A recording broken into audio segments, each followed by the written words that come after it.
Salut les confinés, j'espère que vous allez bien. Alors, je vous parle en direct de la chambre de Mathéo et Lisa. J'ai préféré vous montrer leur bazar plutôt que le mien.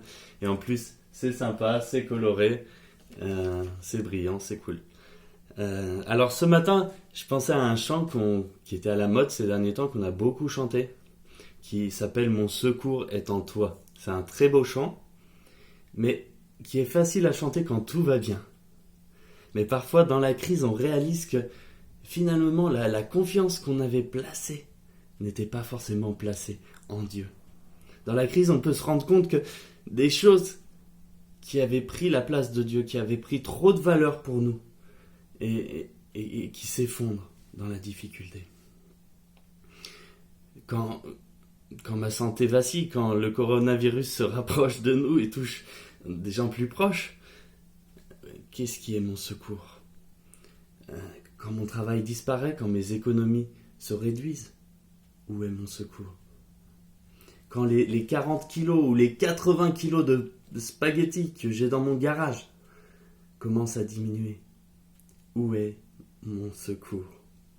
Et on va parler aujourd'hui des choses qui, dans notre vie, prennent si souvent la place de Dieu pour assurer notre secours. Et j'aimerais regarder avec vous le psaume 115. Le psaume 115 à partir du verset 1. Non pas à nous, Éternel, non pas à nous, mais à ton nom donne gloire à cause de ta bonté, à cause de ta vérité. Pourquoi les nations diraient-elles, où est donc leur Dieu? Notre Dieu est au ciel. Il fait tout ce qu'il veut. On vous a peut-être déjà posé cette question, hein? Où il est ton Dieu? Qu'est-ce qu'il fait ton Dieu? Ben moi, mon Dieu, il est au ciel. Il est au ciel, il fait tout ce qu'il veut, il n'est pas dépassé. Il me tient dans sa main, il fait concourir toutes choses, tous les événements à sa gloire. Je ne sais pas comment il fait, c'est quelque chose d'extraordinaire, même les choses terribles qui se passent. Il les tient dans sa main et il va en faire ressortir quelque chose de glorieux et il fera toujours concourir le bien de son peuple. Et tu sais quoi, moi je suis un enfant de Dieu, je suis son fils, je suis caché dans sa main, c'est le bien le plus précieux que j'ai. Mon Dieu est au ciel, il fait tout ce qu'il veut et c'est pour ça que je peux avoir de l'assurance dans cette période difficile. C'est pour aucune autre raison. Au verset 4, il dit « Leur idole, ce n'est que de l'argent et de l'or. Elles sont faites par la main des hommes. Elles ont une bouche, mais elles ne parlent pas. Elles ont des yeux, mais elles ne voient pas. Elles ont des oreilles, mais elles n'entendent pas. Elles ont un nez, mais ne sentent pas. Elles ont des mains, mais ne touchent pas. Des pieds, mais ne marchent pas. Leur gosier ne produit aucun son. Il leur ressemble, ceux qui les fabriquent, tous ceux qui se confient en elles. » Alors, cette idée d'idole, d'adorer une statue, ça nous paraît un peu préhistorique comme idée, même si dans certaines religions aujourd'hui, ça se fait encore, même dans le catholicisme, hein, où on peut prier un saint derrière une statue. Mais en réalité, ce que ces gens cherchaient à travers leur idole sont les mêmes choses que l'on cherche, nous, à travers les idoles qui sont bien ancrées au fond de notre cœur. Matthieu Caron définit l'idolâtrie comme cela. Il dit « L'idolâtrie, c'est un système que l'on utilisé par un individu pour assurer sa sécurité, sa prospérité, son identité. C'est tout ce qu'on utilise dans nos vies pour s'assurer une sécurité, sa prospérité ou son identité ailleurs qu'en Dieu. » Et l'idolâtrie est présente presque dans tous les péchés de nos vies.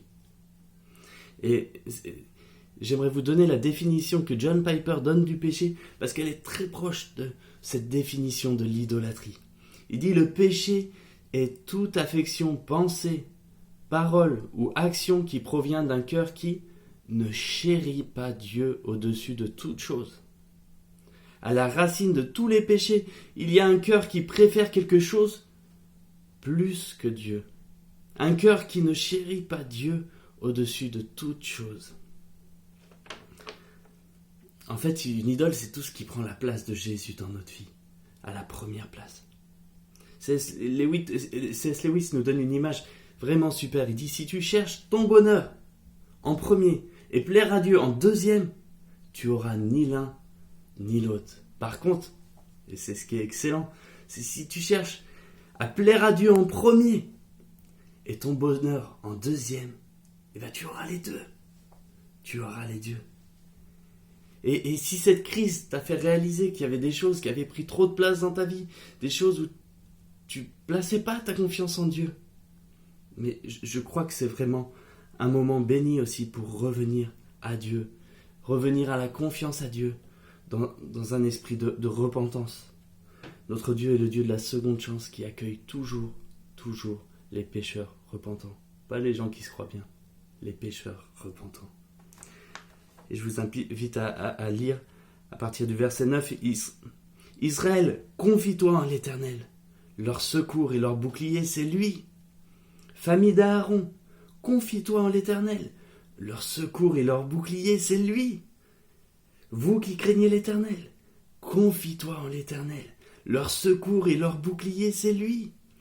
L'Éternel se souvient de ceux qui craignent l'Éternel, petits et grands.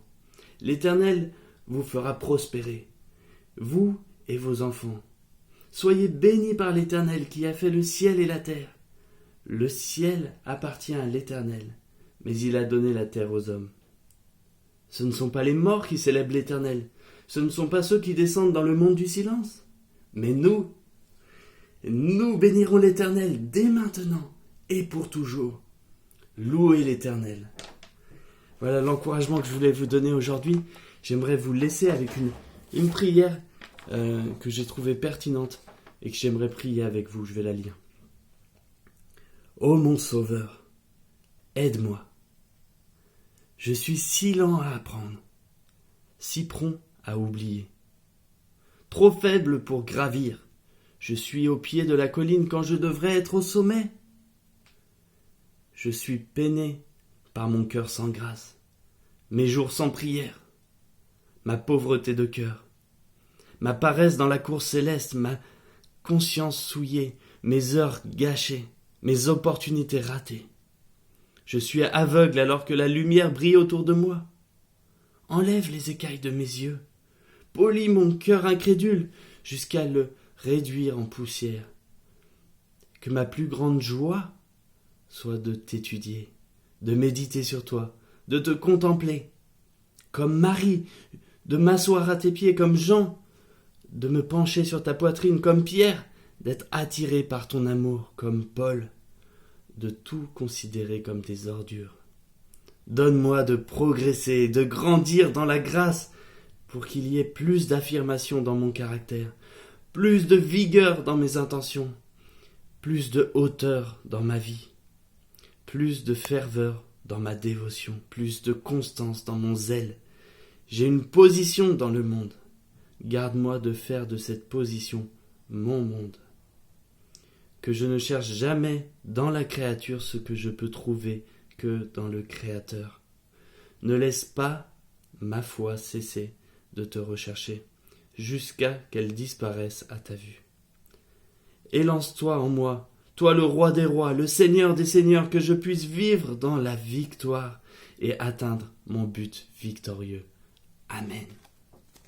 Que le Seigneur vous aide, vous encourage et on continue de lutter ensemble dans cette course. À bientôt les amis.